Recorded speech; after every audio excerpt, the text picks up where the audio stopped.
তোমরা সবাই নিশ্চয়ই ভাবছো তো যে এরা হঠাৎ করে পাগলের মতো নাচছে কেন। আর এখন তো হোলিও নয়, তাহলে এরা হোলি বা খেলছে কেন? চলো তাহলে তোমাদেরকে বলি আজকে কি ছিল। আজকে আমাদের সুইমিং ক্লাবের জন্মদিন ছিল, আর জন্মদিন পালন করতেই আমরা সবাই একসঙ্গে হয়েছিলাম।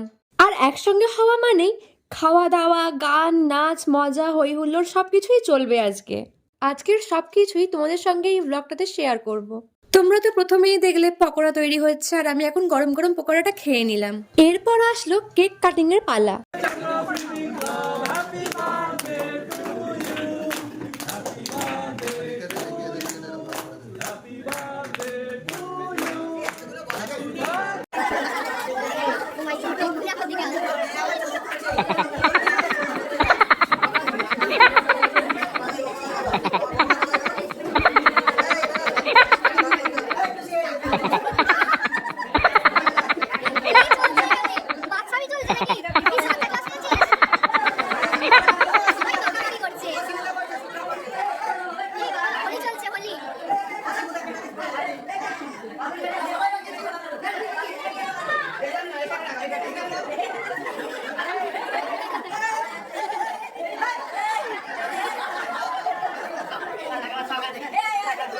কেক কাটিং শেষ হলো, মাখামাখিও শেষ হয়ে গেছে। তারপরে এখন আমি নিয়ে যাচ্ছি একটা বড় সাইজের পিস, যেখানে একটা মানুষ ফার্স্ট হয়েছে সাঁতার কম্পিটিশনে, দেখতেই পাচ্ছ থিম কেকটা। সেটা আমি নিয়েছি, এখন খাবো। এত বড় কেকটা কি করে খাবো আমি বুঝতেই পারছিলাম না। তারপর যাই হোক করে খেলাম, সারা মুখে ল্যাবড়া লেবড়ি করেছি। উফ বাবারে বাবা। এটা হচ্ছে আমাদের ক্লাবের ব্যাক সাইডের দিকটা। এই দিক থেকে গঙ্গার ভিউটা দারুণ আসে, আর চারিদিকটা ভালোভাবে সাজানো হয়েছে, তোমরা দেখতেই পাচ্ছ। চলো তাহলে তোমাদেরকে একটুখানি ঘুরিয়ে আনি এদিক ওদিকটা।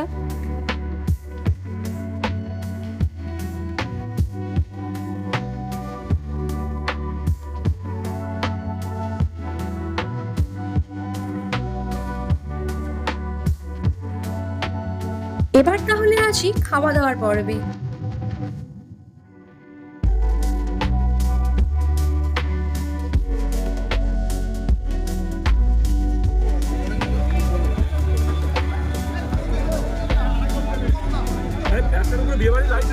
বলছে তো আরে দাম দর কর। গরম গরম বিরিয়ানি আর চিকেন সবার খাওয়া হয়ে যাওয়ার পরে সবাই শুরু করে দিল নাচতে।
এটা ছিল একদমই শেষের নাচ। এর আগে অনেক নাচ হয়ে গেছে, আমি দেখাচ্ছি আমার মা বাবার নাচ, আর সাথে আমার নাচও আছে, তোমরা দেখতে থাকো।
এভাবেই আমাদের কেটেছিল 1 জানুয়ারি। আর তোমাদের সবাইকেই হ্যাপি নিউ ইয়ার আমার তরফ থেকে।